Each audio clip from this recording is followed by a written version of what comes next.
Long before the Great War, governments, corporations, and private interests were already experimenting with ways to influence, suppress, or completely override free will. Some of these efforts were subtle, buried in propaganda and social conditioning. Others were brutally direct, using machines, signals, and implanted technology. What follows is a look at how mind control appears again and again and again across Fallout, not by accident, but as a deliberate response to fear, power, and the desire to control people. First is the new brain-computer interface chip, often referred to as the Black Box, a control device seemingly developed by Robco Industries and the Vault-Tec Corporation. Created before the Great War, the chip was designed to establish direct control over the human brain, bypassing free will entirely. Early testing was overseen by Robert House in Los Angeles, and the unfortunate person subject to the Black Box's effects was a man named Bill, an unemployed construction worker. Using the chip, Robert was able to compel Bill to attack his own friends with adequate results, at least for a time.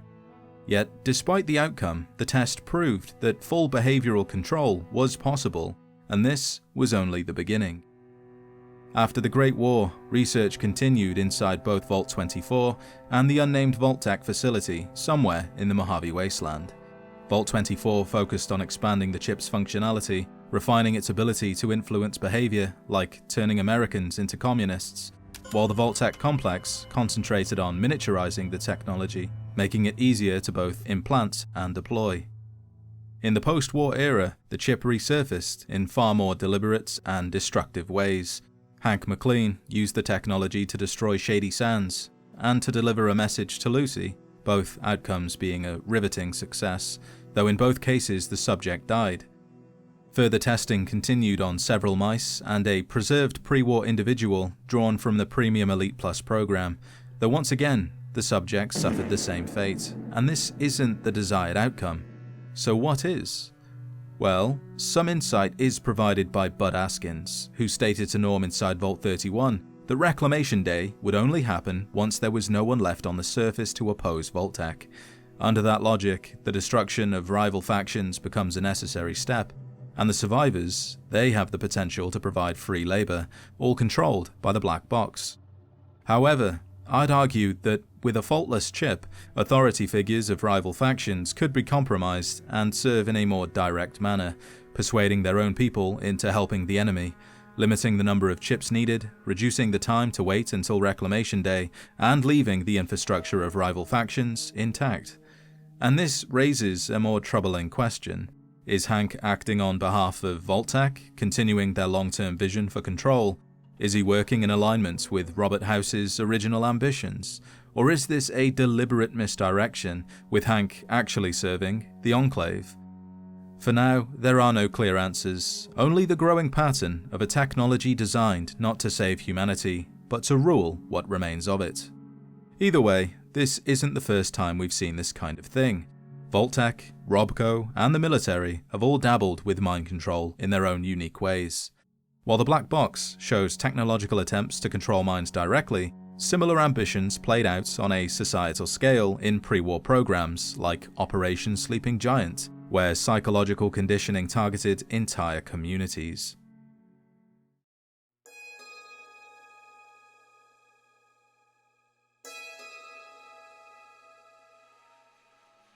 Operation Sleeping Giant was a covert social experiment carried out by the Defense Intelligence Agency, or DIA, between 2076 and 2077. Its stated goal was to prove that so-called communist conditioning was not only real, but effective, allowing the government to counter its use against American citizens. The operation was approved at the highest levels and carried out at Camp Liberty, a remote pioneer scout camp deep in the Shenandoah National Park. The subjects were children, brought to the camp under the guise of ordinary scouting activities. Oversight came from DIA agents, supported by a small number of genuine communist-sympathizing youths recruited from Appalachia to help make the environment feel more authentic. As soon as the children arrived, they were shown an augmented film designed to place them in a highly susceptible mental state. This was followed by additional methods that were less proven but no less invasive. The conditioning periods varied widely, ranging anywhere from 5 years to 50, with most subjects intended to remain under its influence for around 20 years. To reduce the risk of discovery, scouts were brought in small groups rather than all at once. New arrivals were often unsettled by the openly unpatriotic conversations among campers who had already been conditioned. But by that point, the process was already underway. The goal was to break down resistance before the children had time to question what it is they were being exposed to. The DIA also trained scouts to ignore or rationalize any evidence that they were being deliberately brainwashed. They were taught to reject contradictory information outright, and a specific phrase, "let sleeping giants lie," was embedded as a trigger to reinforce compliance. Before being sent home, the children were conditioned once again to tell rehearsed cover stories about their time at camp, ensuring secrecy. At any point, their indoctrinated state could be fully reactivated using the phrase, "the sleeping giant awakes to find an unhappy world." By the end of the program, the DIA had embedded an unknown number of sleeper agents into ordinary American families. Any attempt to reverse the conditioning was deliberately deferred until the final group of subjects had been processed, and even then, that was entirely dependent on the agency securing additional funding. The entire operation collapsed when the Great War started. Camp Liberty was abandoned, left isolated with a population of fully conditioned pioneer scouts. Cut off from the outside world, they became exactly what the DIA had feared: hardened communists who combined ideological training with survival skills, their beliefs reinforced by the loss of their families and the brutal reality of a nation that no longer existed. In trying to prove the threat, the DIA had created it, a sleeper cell of true believers right in the heart of America. Beyond large-scale social experiments, pre-war developers also sought more immediate and mechanical methods of subjugation, as seen with the mesmatron.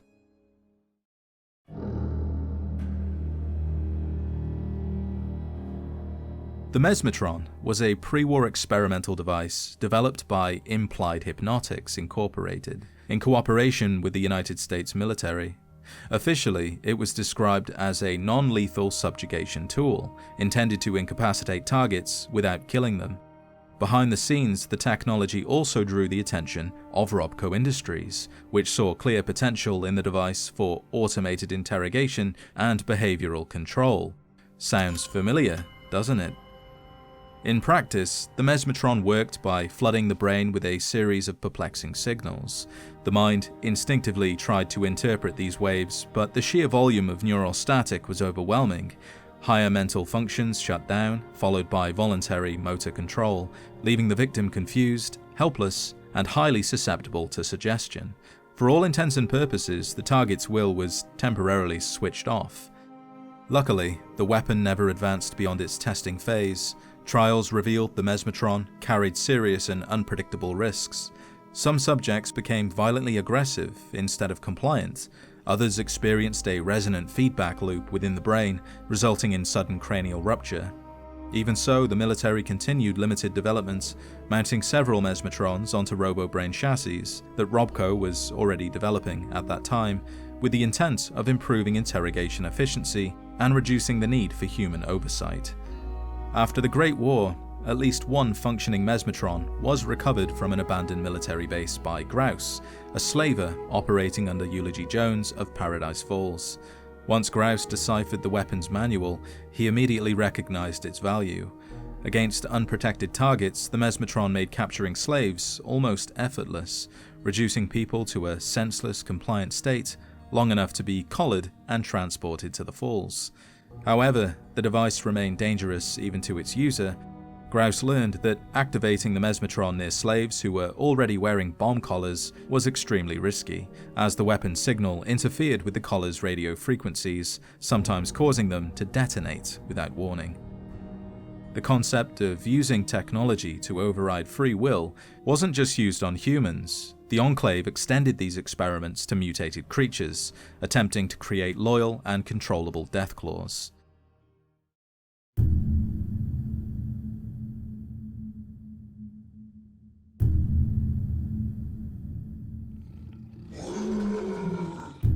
Following Colonel Autumn's takeover of Project Purity, an outpost was erected at Old Olney to capture the town's population of deathclaws. Most of these test subjects were then taken to Raven Rock, after which the Enclave performed cybernetic mind control experiments in an attempt to create expendable and perfectly obedient soldiers. Similar to Fallout 2 with the intelligent deathclaws, only this experiment was a success. The Enclave mind control technology made the lethal creatures loyal, but there was a catch. Their loyalty was only present if the technology worked as intended.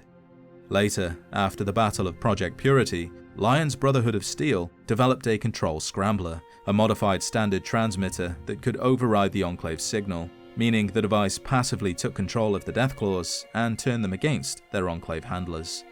While there's no record of the Enclave using mind control on humans yet, using it on deathclaws might have been the first step towards human experimentation. Likewise, independent operators like the mysterious Surgeon continued this line of research in the post-war world, applying mind control techniques to both ghouls and super mutants.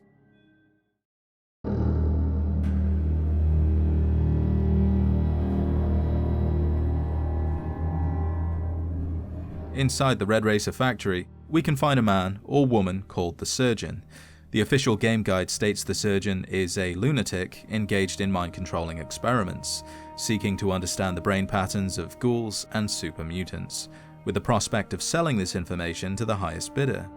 Fiddling with brains is something of a hobby for the Surgeon, and the good doctor's first test subject, a ghoul known as Stefan, is evidence of the Surgeon's trepanning prowess. Not a whole lot to go on, but we do know the Surgeon can not only trap ghouls and mutants without getting hurt, but they can also perform surgery on them, cutting the skulls and implanting chips to further understand their brain patterns. But where are the chips coming from? Who would pay for this information? And where did the Surgeon get the idea to study their brain patterns in the first place? Well, facts aside, the chips could be pre-war, the buyer could be House, and the Surgeon got the idea while living inside a vault. We've seen 2 vaults now, well, 1 vault and 1 vault-tech structure, where chips were used. One to see the effectiveness of the chip, and the other to miniaturize the chip. So, perhaps with this new world, and new humanoids in the form of ghouls and mutants, Vault-Tec, or whoever was running the experiments, wanted to control not just humans, but all types of humans, including those changed by radiation and FEV. And the Surgeon, much like Hank, is continuing that work. Pure speculation, but this is another example of chips being used in Fallout to control the minds of others. Outside of organized programs and Vault experiments, ordinary citizens like Wayne Gorski also feared the intrusion of mind control, reflecting how pervasive the paranoia around mental manipulation had become.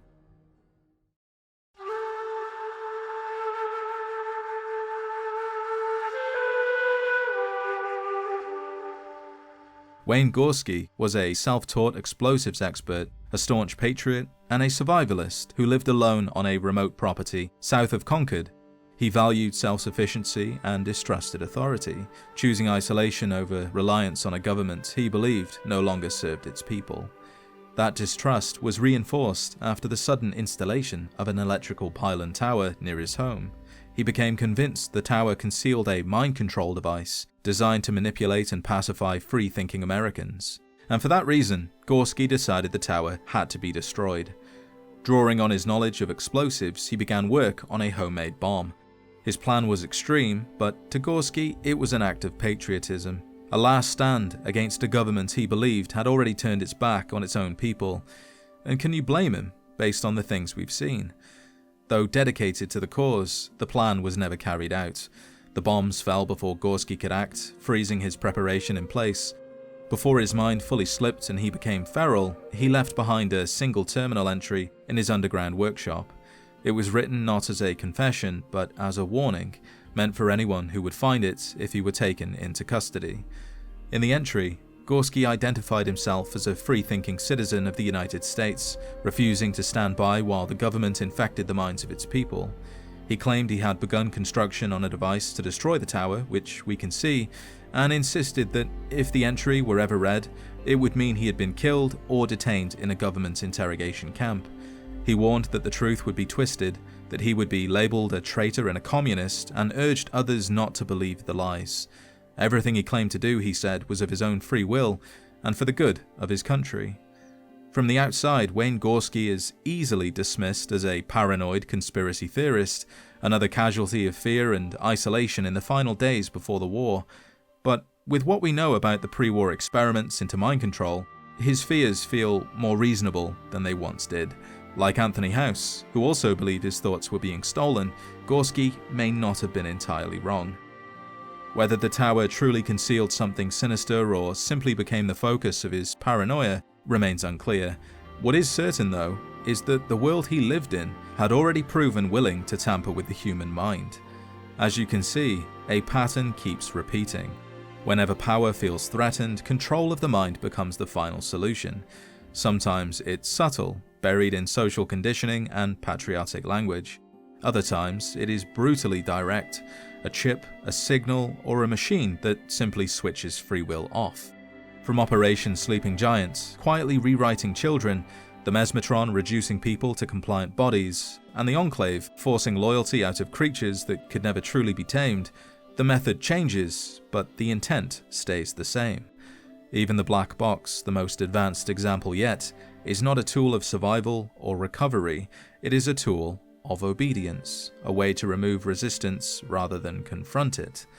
What makes this especially disturbing is how often these experiments succeed.